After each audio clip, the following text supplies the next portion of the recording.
But it's not really about the money. It really shouldn't be. Kids aren't forced to accept the education that their parents can afford. And we have a lot of court cases in this state and in this country about education not being dependent upon the property values in a county. A lot of equity decisions. But we don't look at how this impacts the individual kids. We have an awful lot of kids in this state and around the country whose education really depends on how much money their parents make. And that's wrong. We shouldn't accept that. Engaged kids are much more likely. Anybody who's been in a school, and I had a couple of kids too who sometimes would not stay engaged in class. If they're engaged, if they feel like they have a future, they're going to stay in school. They're much more likely to stay in school. They're going to become more productive members of society. Everybody's going to benefit from school choice. So what do we need to do?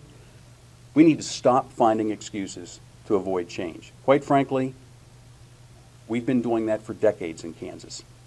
This nation has been doing that for decades. It's always a yes, but. And you can always find a reason to say, well, this might not be it. This might not be it. And there's no question that many kids get a great education in Kansas. No question about that. But a lot of them don't. And is that acceptable? Are we going to find it acceptable that only 28% of fourth graders are functionally illiterate? 28% of fourth graders are below basic according to the National Assessment on Educational Progress. That's a polite way of saying functionally illiterate. And most of those are in the low income and minorities. If you look at low income, it's 40% of fourth graders are functionally illiterate. You learn to read in the first few years of school. Then you read to learn. If you can't read proficiently by the time you're in the fourth grade, you're on a path to failure. Let's be honest about that. Is it acceptable that only a third of our fourth graders can read proficiently? Of course not. Of course not. We can do better. How many more generations of minorities and low-income families are we going to have to sacrifice? If all we do is stay with, let's just spend more, which is what we've, let's be honest, stayed with in Kansas. Even if we see, and we have seen some small gains, how many decades is it going to take to get kids to their level, their full potential, if we wait to go 1 or 2 points at a time? And especially if you're starting out as a minority or the low-income student and you're in the 30s. How many generations? That's not wrong. We can do better.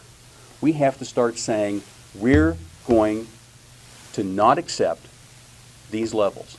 Let's celebrate the successes, but this isn't a criticism. This is not a criticism. This is a look at reality and saying, what can we do? There are options. So instead of saying no to looking at those options, we need to start saying, why not? And we're hoping that this campaign is going to help educate parents, educate students, and a lot of folks about the options. That there's real hope. This really is good news we see, because there are options, especially if you're concerned about what's happening with the budget and how is that going to impact my child's education.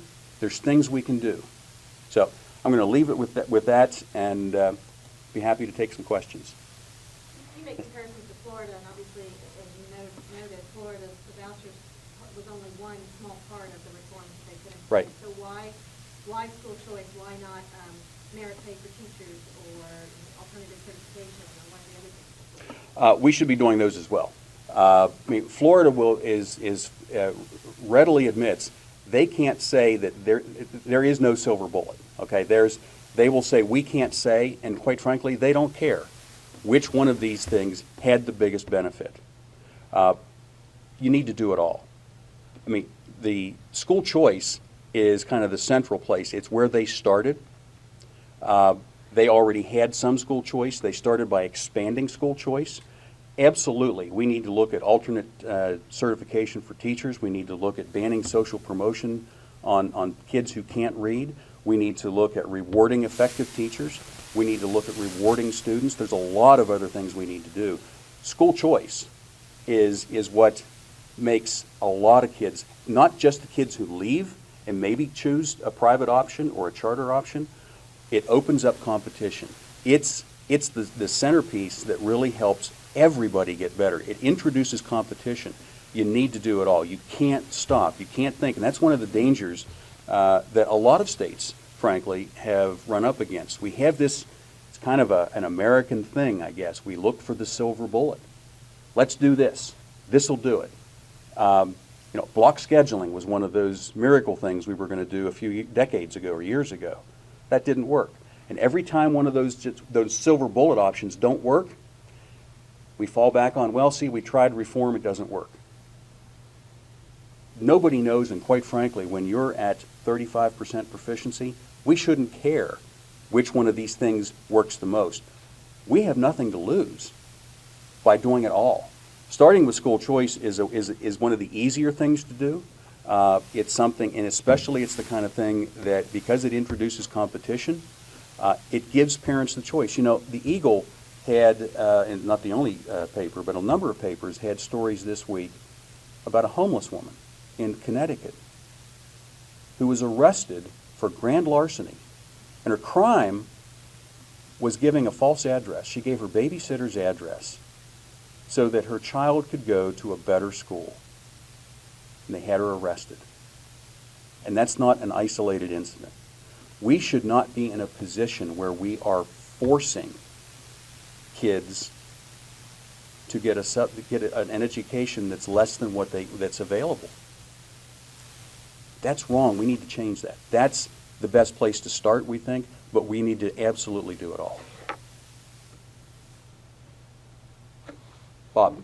In many states or cities, it's common that school choice programs are targeted at low-income or minority students. Is that correct?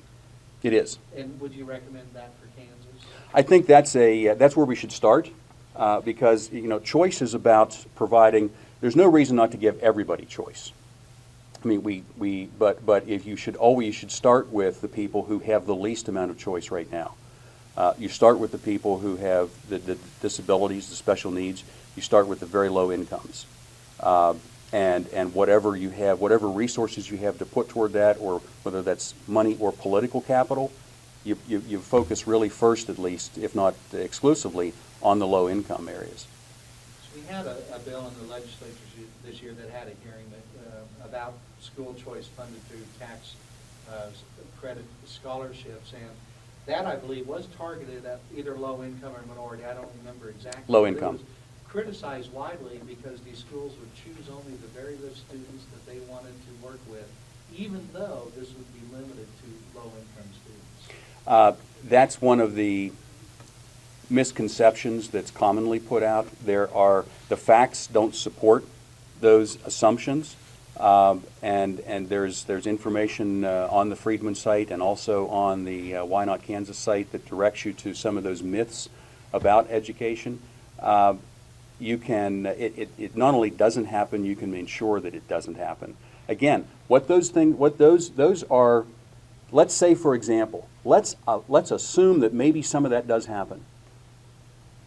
Is that a reason to not let kids get the benefit of the doubt?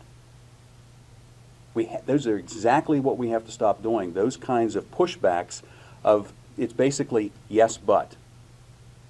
It's an acknowledgement. It comes down to this. If we're either going to say, we're going to move forward, we're going to give these kids the opportunity they need that they're not getting now. Let's be honest about, we're not getting everybody to where they need to be. And are we going to accept that? Or are we going to maybe run the risk that this reform isn't going to be perfect, that this reform might be controversial? We have to decide what's more important, getting kids to their full potential or avoiding controversy and looking for that silver bullet, magic, perfect solution.